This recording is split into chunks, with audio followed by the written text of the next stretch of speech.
Hello, boys and girls of Credit Union Land, and welcome to the 9th episode of the CUInsight Experience. My name is Randy Smith. I am one of the co-founders and the publisher of CUInsight.com, and it's my job on the show to have conversations with the best and the brightest of the credit union community.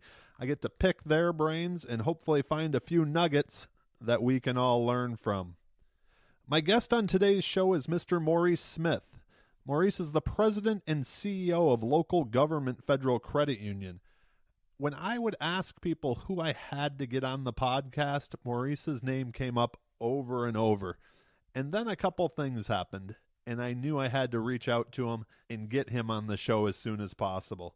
First, Maurice wrote this amazing article for CU Magazine that we've linked to in the show notes about why now's the time to add a new cooperative principle. The second was that I found out that Maurice wrote a book for his family about lessons that he learned from his father. I had to talk about that. Maurice's bio is long. I recommend you click on the link below and read that as well. In this episode, we talked about why now is the right time for that cooperative principle. We talked about diversity and inclusion. And then we talked about his book and the life lessons that he learned from his father. I'm holding it in my hands right now. I just received it from Amazon. It's going in the backpack. I plan on reading it tomorrow on the plane. Talk about a double dose of the leadership and life hacks. We get all of Maurice's knowledge from his long career, but we also get the bonus life lessons from his father that Maurice wrote about in the book. As always, we wrap it up with the rapid fire questions. To say that I enjoyed this conversation with Maurice would be an understatement. I left it smiling. I've been telling others about it since the day we recorded it. I hope you do too. So without further ado, I give you my conversation with Mr. Maurice Smith. Enjoy. Maurice, thank you so much for being on the podcast. I was really looking forward to this, so thank you for taking time out of your busy day today. Let's just jump right into the questions. You recently wrote what I thought was just an amazing article for CUNA's CU Magazine, so that's where I wanted to start. I can tell you that, we had aggregated the article into CUInsight, and it was one of the most read for multiple days, so I'm sure it did really well on CUNA's site as well. But the article, and I'll let you tell everybody about it since you are the author, was about adding a new cooperative principle. Can you share with the listeners what that number one cooperative principle is, and then number two, what motivated you to write that article? Absolutely. So some of the CUNA staff asked me to write an article about Black History Month and to just give them some impressions that I have about what the month means and maybe some insightful thoughts about it. So it came to mind that we have these cooperative principles, 7 principles.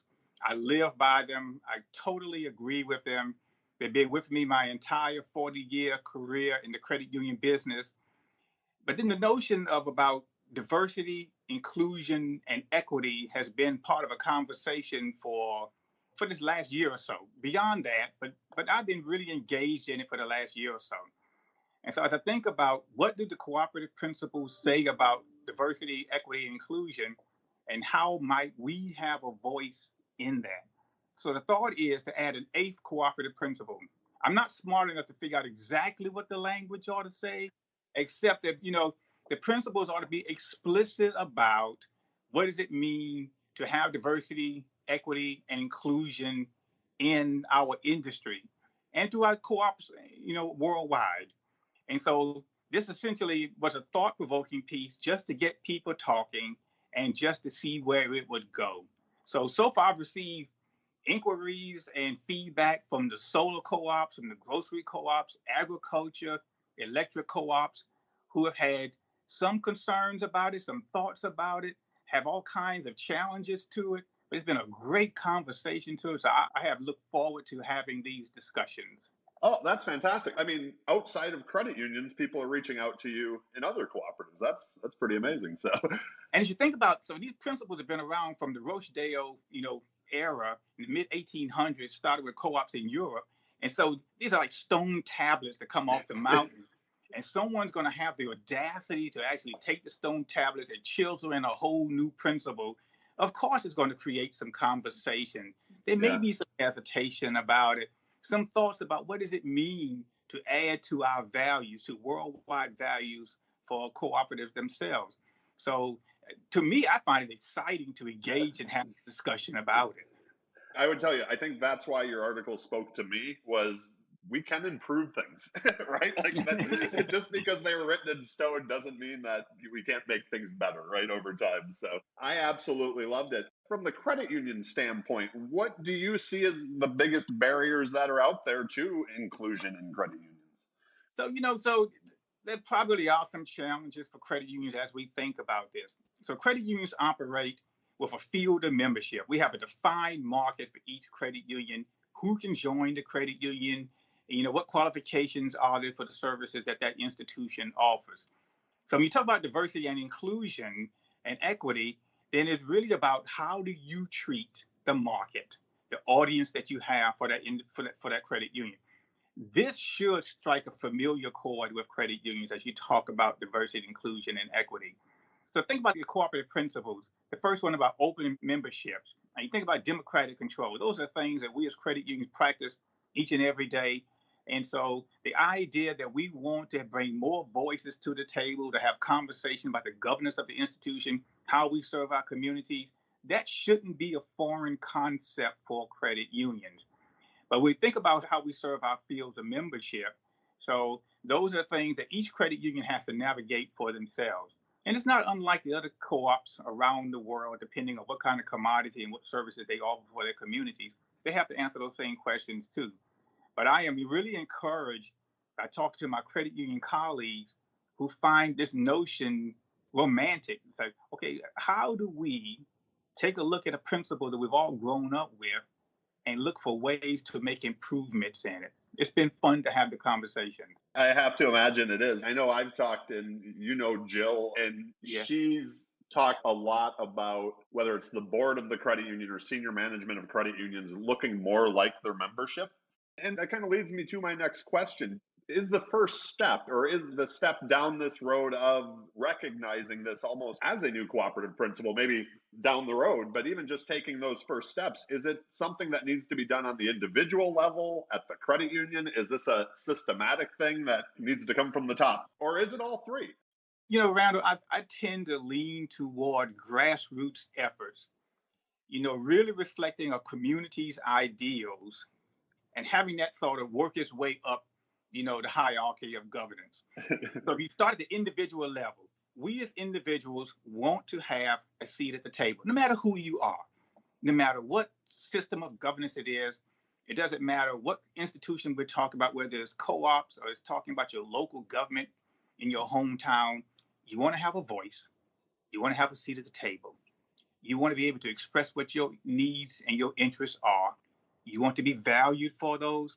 You want somebody to listen, and you want to participate in the governance of those issues. So you start with the individual by empowering me to make statements and to defend my position. And then you go on to the institutional level, that for the credit union. And the credit unions say, this is good for us. It's good from a principle standpoint. It's good from a philosophical standpoint. It's good for business. We're listening to our audience. We're listening to our membership. Then hopefully credit unions will roll up and say, well, let's have a conversation with our leagues. The leagues will say, let's have a conversation with our national association.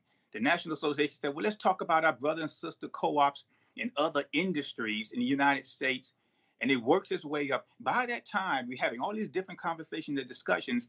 The notion is getting smarter. It's getting more informed. You're getting more information, and hopefully you're getting more grassroots support for it. So to your question, I think it really starts at the individual, and by the individual expressing what we need, and then it works its way up to the hierarchy, to the powers that be, is going to change the principles, and then new stone tablets come off the mountain, and we'll see what they say. Like I said, I thought it was amazing. I absolutely loved it, so I commend you on writing it. But if someone is moved by it, what would you say to that individual? What's the first step they should take? Maybe it's a senior management person in a credit union, and they're like, he's right. I want to be part of that movement. What's the first step? Rand, I think it's really twofold. First of all, look at your own credit union community, your own financial institution. Say, what can we do?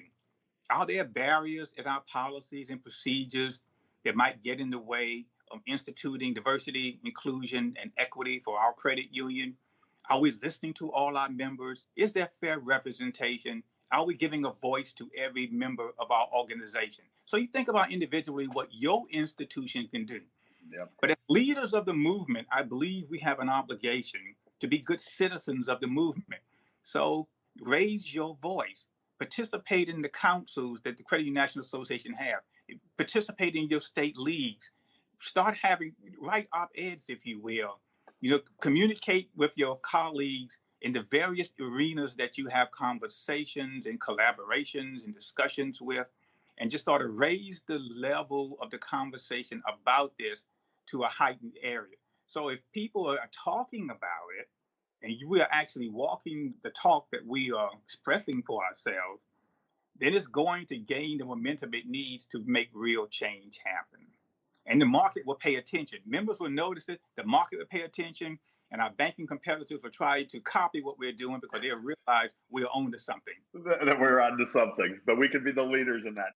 I wanted to switch gears a little bit. Like I said, the article we will link to below and make sure that everybody reads it again when this comes out as well. So you were at a meeting a few weeks back, and Jill, who was a previous guest on the show, she had told me about a book that you wrote. And I will tell you that I was so intrigued by this. I was hoping that I was going to have it by the time that we recorded this, but I just checked Amazon and it's arriving tomorrow by 8 o'clock. So I have it up on the phone. You do? And I was able to read the foreword basically, and I think the first couple pages of the first chapter. And I will tell you, when I was reading this, I actually talked to my father about your book after hearing about this, because my grandfather just passed away last year, and he was a storyteller always. But you think of like how many are now gone. And so like what you're doing, telling your father's stories, before I talk about your book the whole time, can you tell everybody about the book and your motivation for writing this?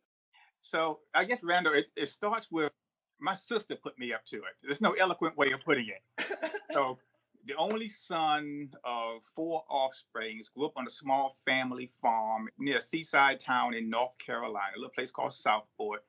Okay. My dad passed away 10 years ago.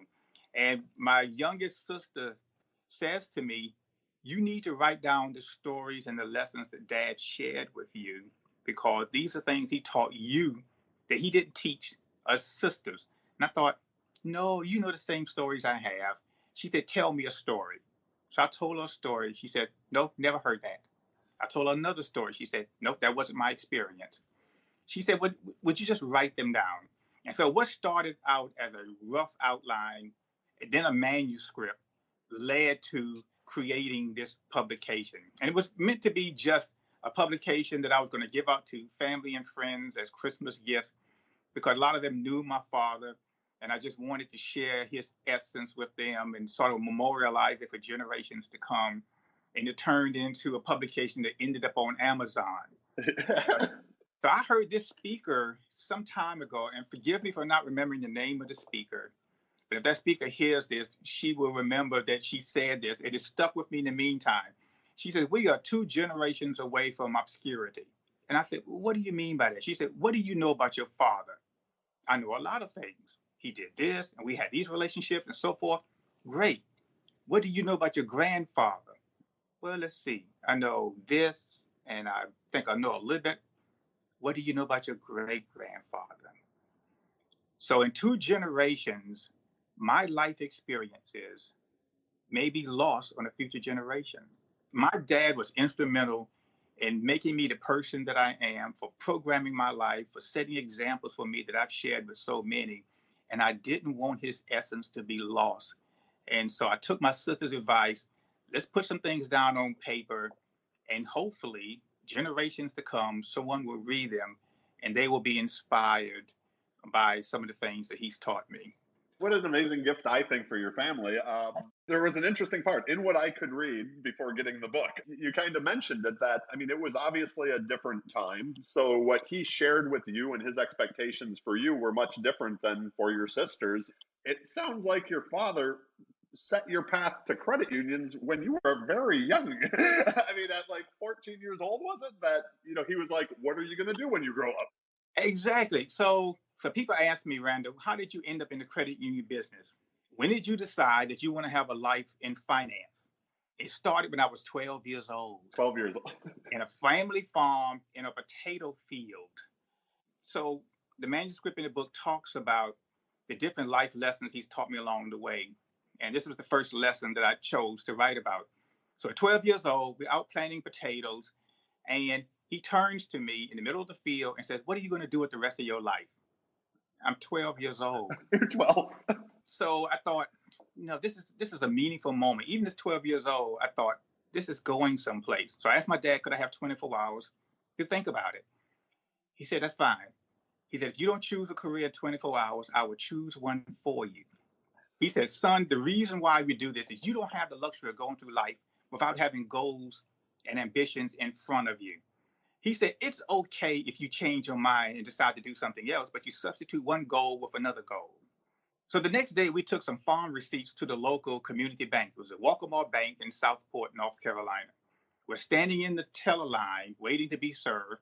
And I glanced to the side, and there's this gentleman sitting in a glass office with a starched white shirt on, and he had certificates on the wall. He looked really important. I turned to my dad and I said, Dad, who is that? He said, that's the bank president. And without any hesitation whatsoever, I turned back to my dad and said, that's what I want to do. I want to be a bank president. Now, truth be told, the bank president didn't have dirt on him. He didn't have his back hurting from picking cucumbers that morning, and he wasn't out in a hot field. It looked pretty nice being in an air-conditioned office. Right. So my dad then turns to me and changes my life completely. Now, he did not go to college. He served in the Air Force. He's a successful business person. And I had never seen an African American sitting in a white collar job before. My dad turns to me and says, then you need to go to college, you need to major in business, and I will help you.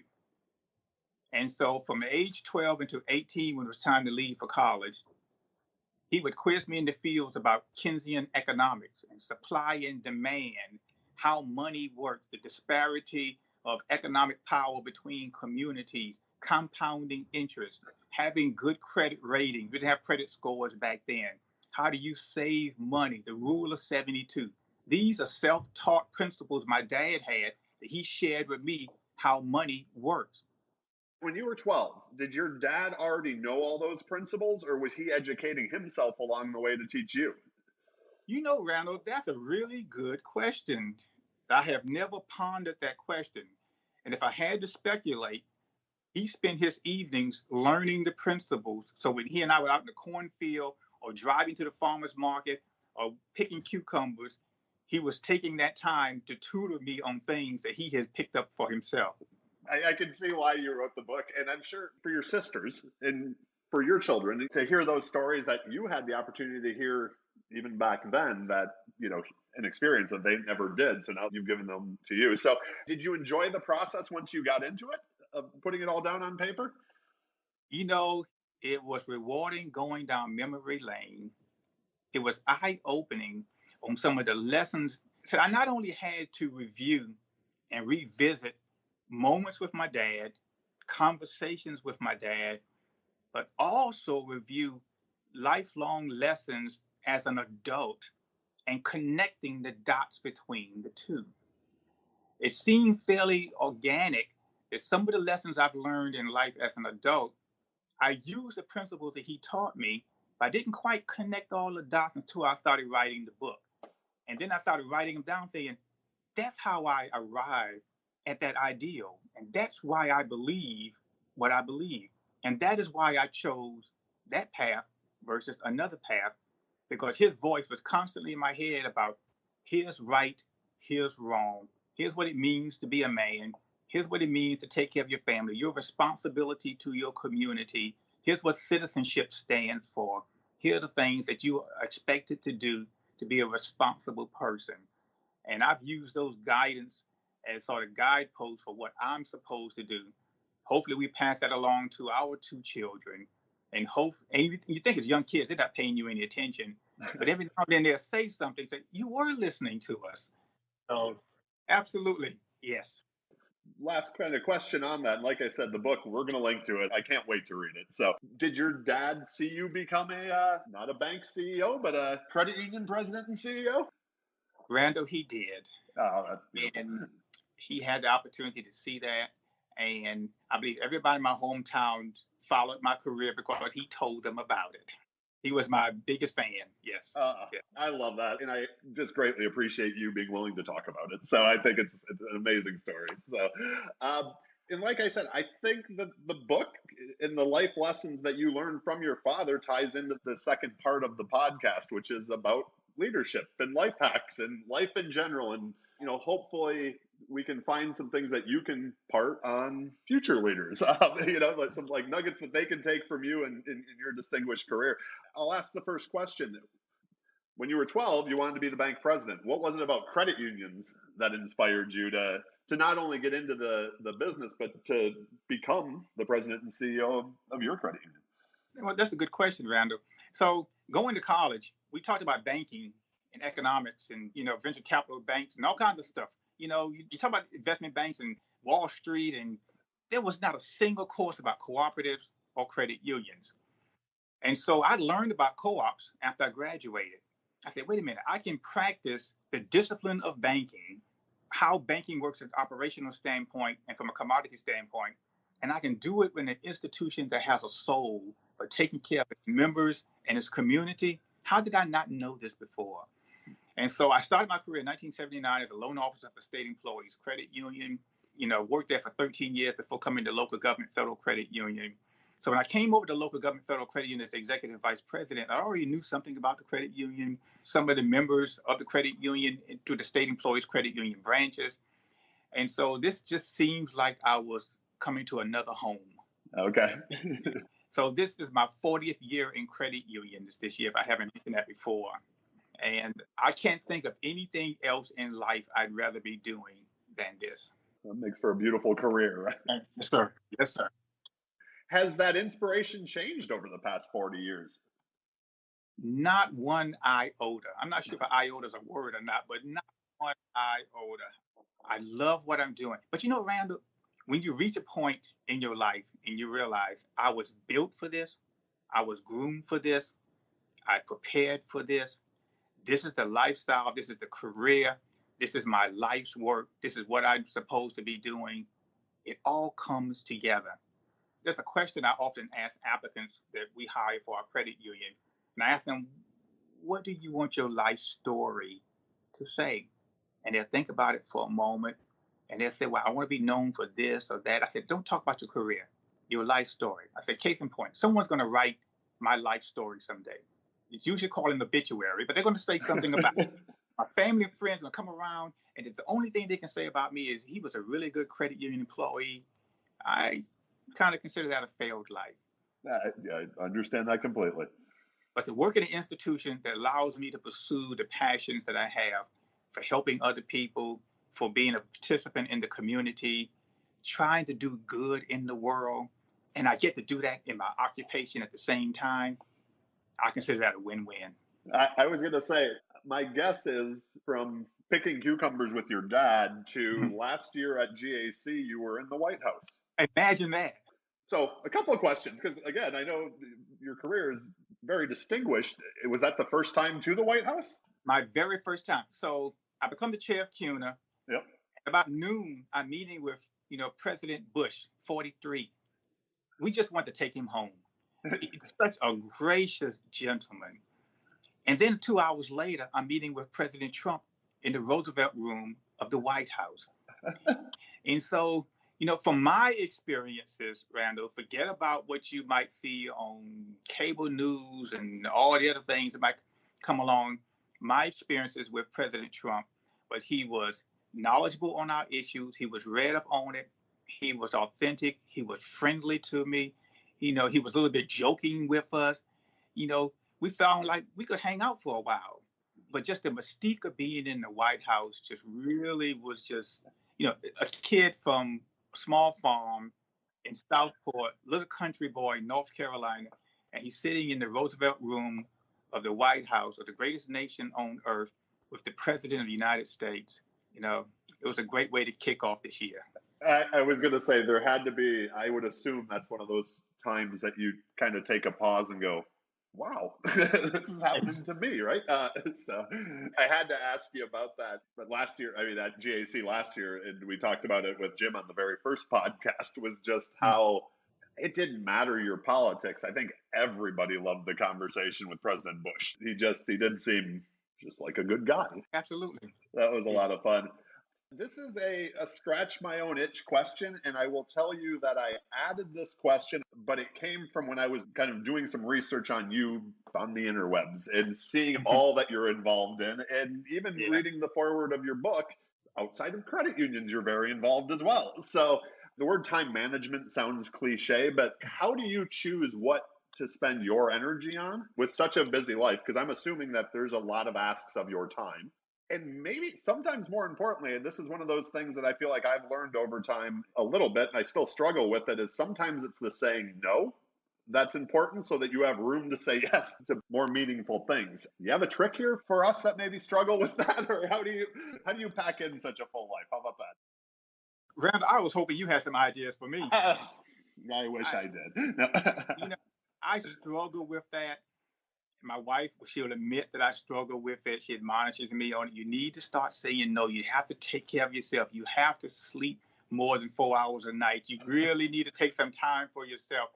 And I really do struggle with that. But, part of the reason why we struggle is, Randall, if you're in this business of credit unions, of co-ops, and you recognize there's needs in the community, then you try to find ways to maximize your opportunities to take care of as many people as you possibly can.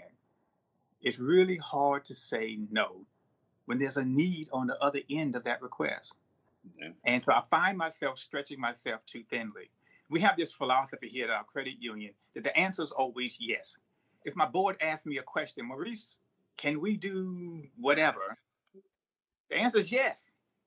Now, there's some provisos, providing it's legal, providing we can afford it, providing we have the scale, providing the market will accept it. There's a number of things. But when you go straight to yes, it forces you to look for innovative ways to make it happen, as opposed to going to no and looking for ways to try to defeat a proposition. So in my personal life, I go straight to yes first. Okay. Then I decide, is there a way of getting this done? Can I delegate it? Can I find a contractor? Can I find a way to create an opportunity for somebody else to fulfill that need? But let's try to figure out an innovative way of taking care of the need. We'll worry about the resources and the scale later.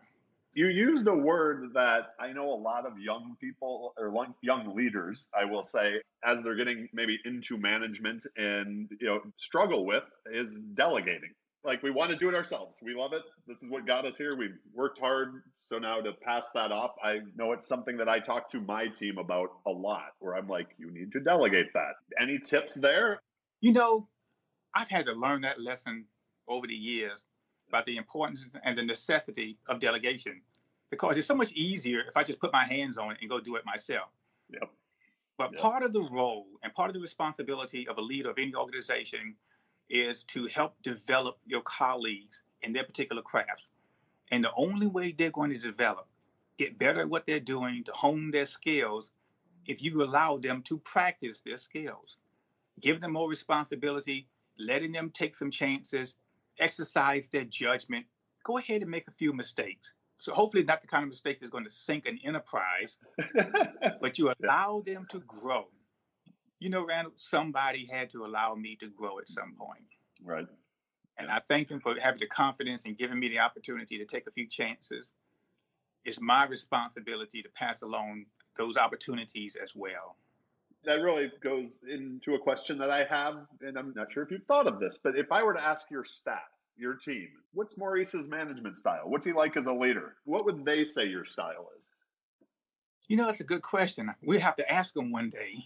I would hope they would say that it's participatory, that I want to hear all the voices in the room, that I want to make sure everybody participates in the conversation. And the reason why I hope that, Randall, because as I think about mistakes that I've made in my career in the past, it usually comes down to the fact that I did not identify all the issues. I didn't think about all the alternatives. What options were available to me? I didn't fully consider all the costs or what the break even might be for it.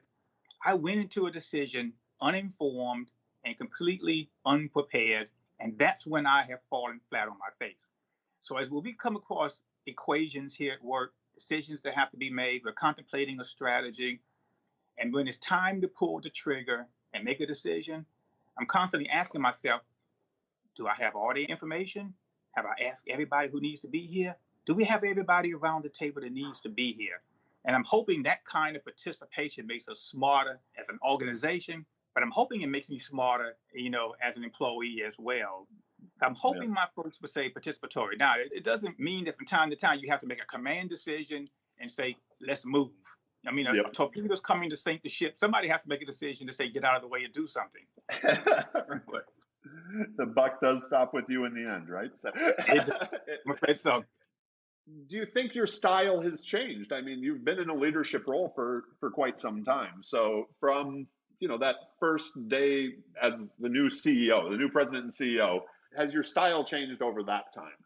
It has changed, but it's become more participatory. So early in my career, I was more inclined to believe that I had the right judgment on an issue. And I would treat an equation, treat an issue or a problem from an academic standpoint, like reading a case study in a textbook. I would sit there and think, these must be all the elements. These are all the considerations I should have. Here's the likely outcome. And I would sit there and rationalize it for myself. Oh, just a small group of individuals. As I've learned over time that it takes different individuals to come to the table with different perspectives. We talked earlier about diversity and equity and inclusion.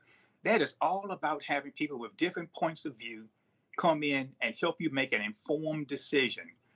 And so I've learned over time, if anything, the room's not big enough. I don't have enough voices around the table. I'm not hearing enough perspectives.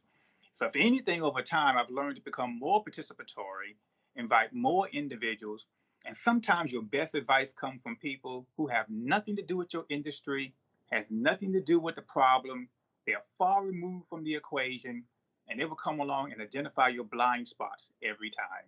That leads right into a question that I've been asking every guest on the show. And the question came from a podcast I was listening to where the CEO of Walmart was on it. And he was talking about that when he runs into a problem or an issue at work, he will have these like fire days where he just tells his assistant to clear his schedule and he draws on. I saw you have like whiteboard walls behind you, and he draws out problems by himself. It's what he does. So, but I thought it was such an interesting question, and to his response, if you run into a problem, is there something that you do? Is it you reach out to people outside to kind of just get that different look at it, and hopefully bust through it and come to the other side? So 10 years ago, Randa, before my father passed away, I would call him. Okay, yeah. Who did not work in the financial services business. And I said, Dad, I have this issue. He would say, explain it to me. And I'd explain it to him. And then he would come back with some insights, not on the technical aspects of how to fix a problem, but son, maybe you should think about it this way and have you consider this. And so that gives me an opportunity to get outside of the four walls of my office and get a completely different perspective. I search for those opportunities today. And so there could be an accounting issue that crops up here, but I might need to go down to the marketing people and talk to them about, do you have an idea on how we can solve this? Or there might be something going on with management information services, the IT people, and I want to go talk to the internal auditors. Do you have an idea about that? Because I want to hear different points of view, different perspectives about it. And when I've done that, we usually get to a much better answer than taking a unilateral approach and saying, this is the only discipline I need to talk to. This is the only answer we're going to get. And when I'm falling flat on my face, that's the approach I've taken. That's where you're going. So is there something that you've said over and over again in your credit union to your team that they could finish your sentence? Oh, that's a good question. I'm not exactly sure. I probably have several refrains that I share with them on a regular basis. Except what I mentioned to you earlier about the answer is yes.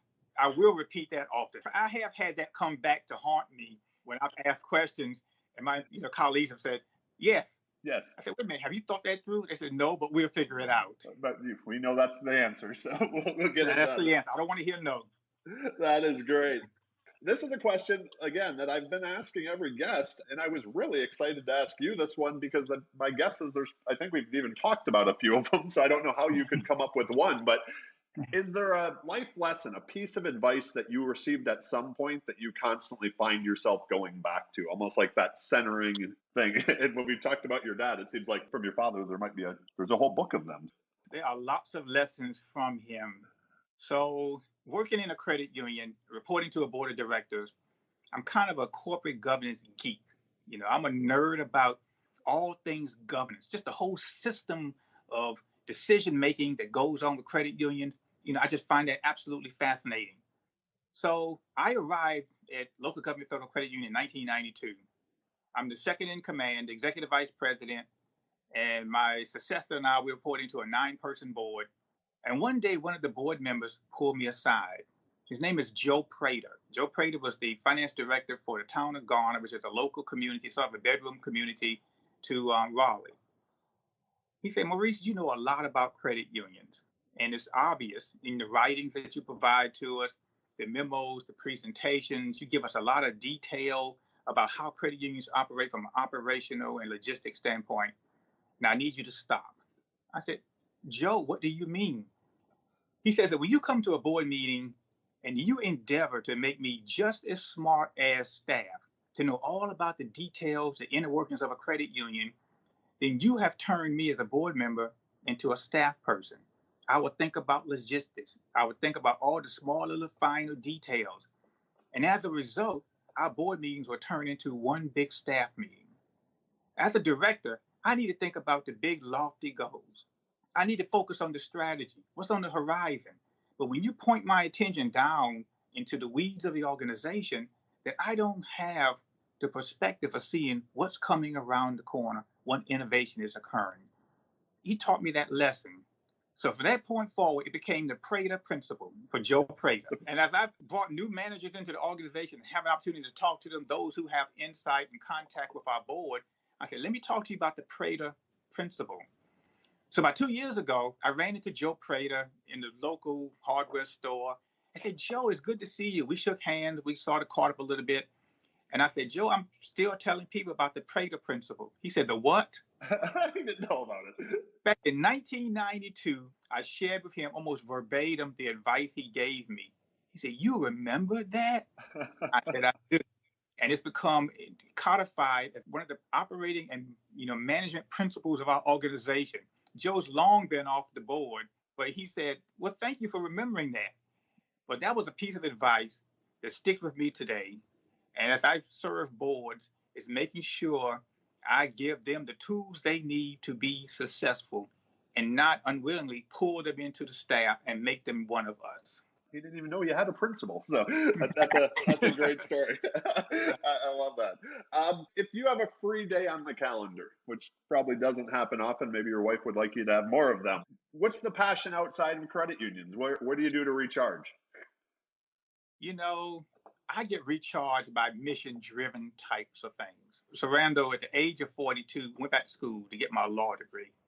And I did that because I wanted to learn what it takes to think like a lawyer, to rationalize like a lawyer, to reason like a lawyer.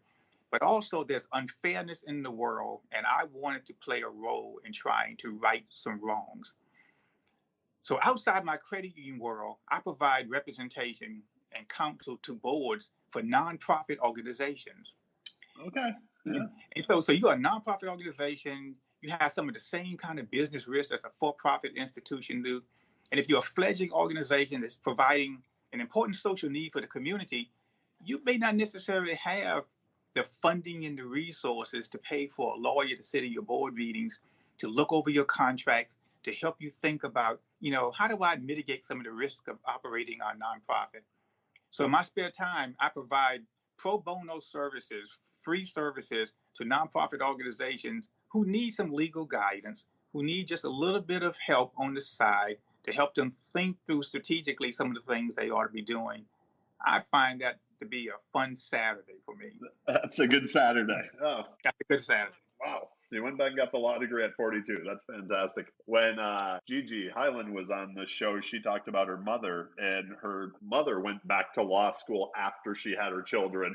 But it was that idea where, okay, just keep going here, right? I want to be respectful of your time, so I'd like to get into what I think is the fun part of the show and ask you some rapid fire questions. So Absolutely. the questions are rapid. Your answers do not have to be. First one, is there a daily routine that you have that if you just don't do it, your day feels off? I journal in the morning. I kind of dump everything in my head to paper and then I move on with Yeah. my day and feel much more productive. Do you have anything that you just have to do every day or the day feels off? My days usually begin around 4:45, 5 o'clock in the morning. I'm an early riser, and I script out my day.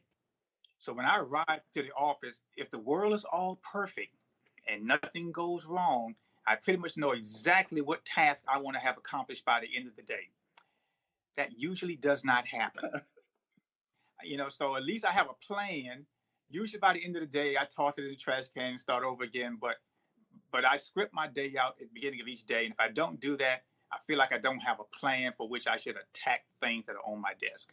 Do you write this down? Is it digitally? Is it a legal pad, a notebook, or? It is written down on anything I can get my hands on. No paper, the corners of a newspaper, paper towel, anything I get my hands on, I'll make a list out of it. Perfect. The random question, and we're going to make one heck of a playlist at the end of the year off this, but what's the best album of all time? That one you can listen to from the beginning to end, or you'd take with you on a desert island if that was the only thing you could bring? Well, it probably wouldn't be something from Snoop Dogg. That's Snoop Dogg fan. I like some of the oldies. So take something like Stevie Wonder, Songs in the Key of Life. I'm a born and raised Detroit guy, so the Oh, most okay, you stuff, understand. I was brought up on it, right? Like that was what was playing in the house when I was a kid. So that's fantastic. That's going to be a good one for the list. So I'm a big reader also. Like I said, I'm looking forward to your book. Besides your book, is there a book over your lifetime that you've gifted or recommended others to read more than any other? There's a book I'm working on my second time of reading. I want to make sure that I didn't miss some principles in it. It's called Judgment Days, and it chronicles the relationship between President Lyndon Johnson and Martin Luther King. So you have gentlemen here who, from opposite ends of the political and sociological spectrum, who came together to work together to create, pivotal, legislation for our society. So as you and I would think about today's issues, whether it's cooperative principles or whether it's diversity and inclusion, and there are lots of reasons for us to be divisive on a number of issues. But if people are committed to making good, positive change in the world, and they come together on common grounds, they can create amazing things. And so I'm reading the book a second time just to make sure I didn't pass something along the line because I want to make sure those principles and those ideas and those leadership lessons are things that I instill in myself and use those in the future. You just added a book to my reading list, so it sounds like a great read, and we'll link to that as well in the show notes. So if anybody else wants to check it out, as you've gotten older, has anything become more important to you? And on the flip side of it, what's become less important? Good question. Time has become more important to me. Randall, I'm trying to be very mindful of the moment and of the day and the activity, the company of good friends, conversations. Time is important to me. And, I turned 62 years old this year, and time is moving by really quickly. Yeah. And so as I think about the future, what do I want to accomplish? What do I want to be? What improvements I want to make for my community, for my family, for my life? And times are, that's a perishable commodity. That's the one we can't control, right? Absolutely. I've come to appreciate it more and more and take advantage of the opportunities that I have. And the things that I want to move out of my life is idleness, because, I don't have a whole lot of free time, mostly because I don't take free time for myself. Usually, if I have free time, I'm exhausted and I just usually, pass out from sheer exhaustion or something. But I want to make sure that I'm taking advantage of, every moment to be productive. So anything that's going to keep me off course for what's important for our membership, for credit unions, for the community, for the charitable things that we do for our neighborhoods. If it's going to keep me off course from that, I'm going to try to avoid it. I'm going to throw in an add-on question to this. Sure. What advice would you give to your 25-year-old self? Oh, 25 years old. That's a long time ago, by the way. Randall, I would tell myself to enjoy the ride. Don't be quite so anxious. Life is going to turn out just fine for me.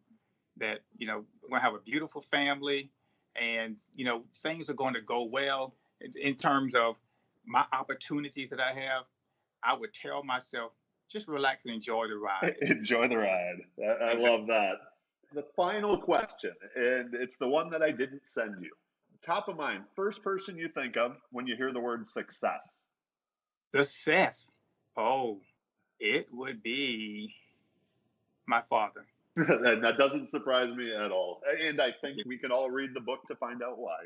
Okay.